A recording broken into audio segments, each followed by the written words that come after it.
Good morning to all of you. It's great to be, here and being able to uh, share some thoughts this morning with all of you.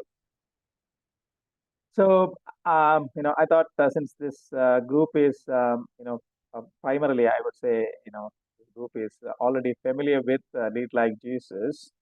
Um, I'm assuming that that we have all heard the words live, love, and lead like Jesus, many times. So as I was thinking about what to share, the Lord, basically brought this back to me, and that's what we will take a look at this because several times, just like it happens in life, several times we take things for granted, right? We just assume that we know it, and then so sometimes it becomes just a cliche, and then we move on. So I thought this morning we would probably dive a little deeper into this term, live, love, and lead like Jesus. So I'm going to do a little bit of a word study, and then see if we can understand this term better and this morning, so that the Lord can lead us truly to live, love, and lead like Jesus. So that's what the Lord has laid upon my heart this morning to look at it. Now, if you look at so let's take living first, right? So if you look at living, living like Jesus, of course, is something that we all expected. But there are two very clear calls for living like Jesus in the New Testament, and that is Philippians 1:27 and 1 John 2:6. Philippians 1:27 and 1 John 2:6. So let's look at Philippians 1:27 first. Right? In Philippians 1:27, Paul says to the people in Philippi, above all, you must live as citizens of heaven, conducting yourselves in a manner worthy of the good news about Christ. This is the New Living Translation, NLT translation. Above all, you must live as citizens of heaven, conducting yourselves in the manner worthy of the good news about Christ. Now, when I looked at this verse, I realized that it's actually a pretty loaded verse, right? It's very loaded in the sense that the Greek word, if you do a Greek word study, it will reveal that the Greek word used here for live is actually the Greek word called politeuste. Politeuste. Okay? Now, what does politeuste mean? And I think, and scholars believe that Paul intentionally uses this term here because for the Philippians, this term means a different, has a different meaning. Because this term, is not just live, it is about living or conducting yourself as a citizen of a kingdom or a citizen of a nation. And so that's the context in which it is there. So if you really look at, so let's take a look at why is this important. So if you look at the history of Philippi, Philippi was a very proud Roman colony, right? And typically, what happens with Roman colonies is when Romans set up colonies, the colonies become an island in themselves, which is away from Rome, but a mini Rome, right? And the distinctive feature about, especially about Philippi, was that this Roman colony, they were fanatic in their loyalty to Rome. Right? So typically, this and it was a miniature Rome. It was a miniature Rome away from Rome. Right? The citizens kept all their Roman ties, Roman language, Roman titles, customs, affairs, and even dress. Right? So they were literally, you know, um, copying and then living like the citizens of Rome away from Rome. So they knew what it meant to conduct themselves as the citizens of a great empire, right? They were part of this great empire, and the citizens of Philippi knew what it means to conduct themselves as the citizens of a great empire, and that's the background in which Paul writes to them, saying that, look, you have to live politeouste as citizens of this great kingdom. So Paul is actually pointing them out to the higher kingdom, right? The kingdom of, the kingdom of heaven, right? So he's saying that, look, you got to conduct yourselves, live your lives based on the fact that you are now citizens of heaven. And of course, the meaning would mean that they keep their close ties with heaven, just like they did with Rome. The Roman citizens kept their ties with Rome. This would mean that they would keep their close ties with home. They would speak the clean and pure language of heaven. They will bear the title of heaven, which is basically what we call as the title of Christian, and do it so proudly, right? And they will also bear witness to the way to heaven. How to get there? How to get there? What is the what how do we go there? And also allow no infiltration of the world, right? So the world view will not affect our lives and things like that, and ultimately live and conduct themselves as heavenly colony, as a heavenly colony. Within, we live in a polluted world. We live in a fallen world, right? So inside that, how do we live ourselves? How do we conduct ourselves as if we belong to the heavenly kingdom? So it becomes a heavenly colony here, right? And so that's the sort of context in which Paul talks about, this in Philippians 1:27. Now, if you look at the second explicit call, right, it's found in 1 John 2:6. And in 1 John 2:6, it says, those who say they live in God should live their lives as Jesus did. Those who say that live in God should live their lives as Jesus did. Now, interestingly, the Greek word Paul uses here is not politeouste as he used in Philippians 1:27, but the Greek word that he uses here is peripatein, which actually stands for behaving or conducting on a day-to-day basis. How do you live on a day-to-day basis? And it's actually a continuous action. It's not a one-time action. It's a continuous action, right? And it means to keep on living, right? And this verse also uses, if you have noticed, the term should, which means it is an obligation for those who believe in God and in Christ. It's a responsibility. It's a responsibility. But in other words, a person who professes Christ, who claims to know God, is obligated to live as Jesus lived. Right? And of course, we know how Jesus lived, on a day-to-day basis. He lived by believing and trusting God, worshiping and praying God, fellowshipping and communing with God, seeking and following after God, teaching and telling others about God, loving and caring for others, just as God said, and obeying and keeping all of His commandments, etc., etc., etc. We know. So that's the importance of, when we say live like, Jesus. So that's what we really mean by living like Jesus. So it's not just a word or a phrase that we should use lightly, right? As these two, verses tell us, it's got a lot of deeper meaning in it, right? So that's first about, living. So let's switch to loving like Jesus. Again, if you really look at the English language uses love in several different contexts, right? But I think the Greek, Greek language is better, because the Greek language, in which New Testament is written, it distinguishes love at least in four different forms, right? And in case any of you want to know what these four different terms are, you could actually take a look at the book Four Loves by C.S. Lewis, and that will give you a great insight into these four loves. These four loves briefly are like this. The first kind is the eros love, which is basically a love that arises out of romantic passion, infatuation, sexual attraction, and all that stuff. But this word is never used in the New Testament. The New Testament doesn't use, this word eros, right? The infatuation or the romantic love. Now, the second term used for love is storge, which basically stands for familial love, right? The love between family members, brothers, sisters, parents, children, and stuff like that. Now, this is not directly used in the New Testament, but there are compounded words used in Romans 13:1, 2 Timothy 3:3, and Romans 12:10, etc. The third word, the third type of love that is used is filio. Filio. This is used, this is used quite often in the New Testament.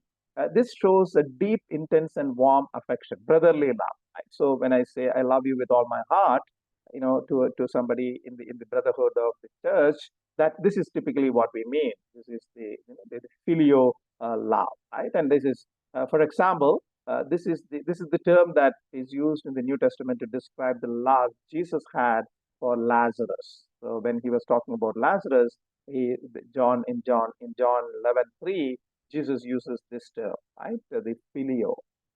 And of course, the fourth type of love is that all of us are aware of, which is the agape love. Right? This is sacrificial, the love that cares, gives, works for another person's good, no matter how the other person may respond or treat you. This is the term that is used most often in the New Testament, right? This is the love that 1 Corinthians 13 describes. And some word counts will indicate that this term is used as many as 116 times in the New Testament. So obviously, you know that when we talk about biblical love, loving like Jesus, what it means is this agape love. So if we go back to our search to see where in the Bible does it ask us to love like Jesus, we can find it, of course, in many places, but the most direct call to love like Jesus comes from Jesus himself in John 13:34 to 35 and John 15:12. So these are the two places where there's a direct call from Jesus that you love others like I love you or I loved you. Right. So these are two direct calls. And then of course Paul and Apostle John fix that call and reinforce. And Paul does it in Ephesians 5:2, and 1 John does it in 1 John 3:16 and 1 John 4:10 to 11, where they ask us to love like Jesus, to be prepared to give up our life like Jesus, and things like that. Right? So I think all of you guessed it already. The Greek word that used in all these verses that I refer to here is agape, right? And so that is the agape love, and that is the love that obviously goes so far that it loves the person even if they don't love deserve to be loved, even if they are not worthy to be loved, and even if they are your enemy. And that's the type of agape love that that we talk about here. So this morning, when we talk about living loving like Jesus, let's remember that we are not talking about loving whom we like, loving our friends, or even loving our families, loving our Christian friends. It goes far beyond that type of love. And it's about loving those who persecute us. It's about loving those who are unworthy. It's about loving those who do not love us back. And so I think it probably be worthy for us to take a moment and to let that sink in. That the type of love that we should be demonstrating when we say love like Jesus is very different, tough, sacrificial, and loving those who do not deserve or unworthy and things. Now, coming to the last term, which is about leading like Jesus, of course, we having gone through LLJ, we don't require much additional knowledge about that. The LLJ memory verse that again Gladwin so beautifully put there is all about that. Matthew 20:25 to 20:28. And then John 13:1 to 17 are sufficient for us to know that we have the command to lead by serving, just as Jesus did. And of course, Jesus does not leave things to anyone's interpretation when it comes to John 13, 13 to 17. He actually, after washing the feet of the people, he tells them that, look, I have done this to set an example for you. And this is the only place in the Bible where Jesus explicitly says that I have done this to set an example for you. And then he closes this demonstration in John 13:17 by saying that, look, now that you know these things, you will be blessed if you do accordingly. So the call to emulate him, the call to do accordingly is very clear in these two verses, Matthew 20:25 to 28, and John 13:1 to 17. So It's pretty clear, right? But I want to go back to the matter of love and leading. I think for Jesus, loving and leading were not two different things. Loving and leading were not two different things. Right? In for if you look at the chapter on John 13, John 13:1 says that Jesus knew that his hour had come to leave this world and return to his Father. He had loved his disciples during his ministry on earth, and now he loved them to the very end. Right? Some translations put it as he showed them the true extent of his love. Right? So that's how the whole demonstration of feet washing starts. Right? And so his whole demonstration of servant leadership was to demonstrate his love, the true extent of his love. And of course, I'm sure you guessed it, the Greek term used for love here is agape. Right? So for Jesus, leading and serving is a way of showing our agape love, the true extent of our agape love to others. Right? And of course, one of the demonstrations where Jesus confirms this is in his conversation with The last. chapter. So this one of the demonstrations, is where the conversation between Peter and John, and Peter and Jesus, recorded in the last chapter of John, right? John 21:15 to 17. And the story. Jesus asked Peter, do you love him? Do you love me? Peter says, yes, Lord, I love you, etc. And then three times. But what I want to highlight on this is that whenever Peter affirms his love for Jesus, Jesus asks Peter to do something. And what Jesus asked Peter to do is, again, you know the scripture. What Jesus asked Peter to do is to take care of his followers, right? By, of course, the symbolic, symbolism used here is about feeding my lambs, take care of my sheep, and lead my sheep. But what Jesus is asking Peter to do is to lead as a demonstration of love for Jesus, right? As a demonstration of love for Jesus.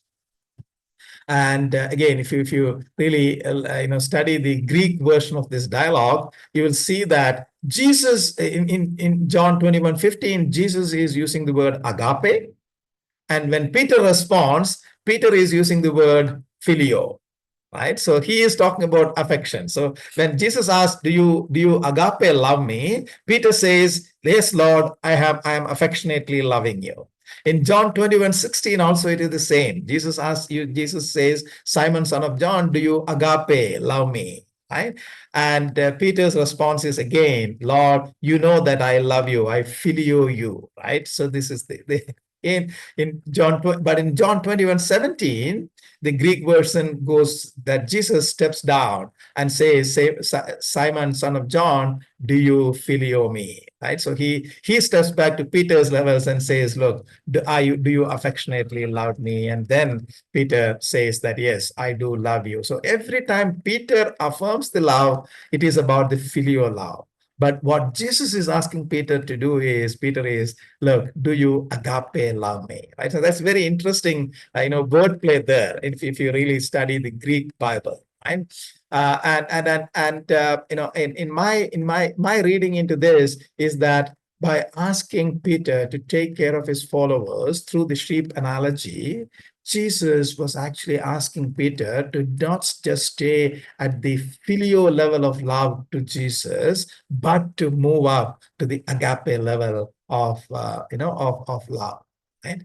And so that is what we need to be looking at. Right? What we need to be looking at. How can we move from staying at the filial, the affectionate level of love, to the sacrificial level of love, so that we can actually lead like Jesus, we can serve like Jesus. Right? So that's the challenge that we have. So this morning, as we go about in our works, and as we continue to think about Jesus's commands for us and Jesus's love for us, let's remember that living, loving, and leading like Jesus has got a deeper meaning than what we might just think about superficially, right? So may the Lord, enable us to do that in a way that will please Him. Live, love, and lead like Jesus. Thank you, and God bless you.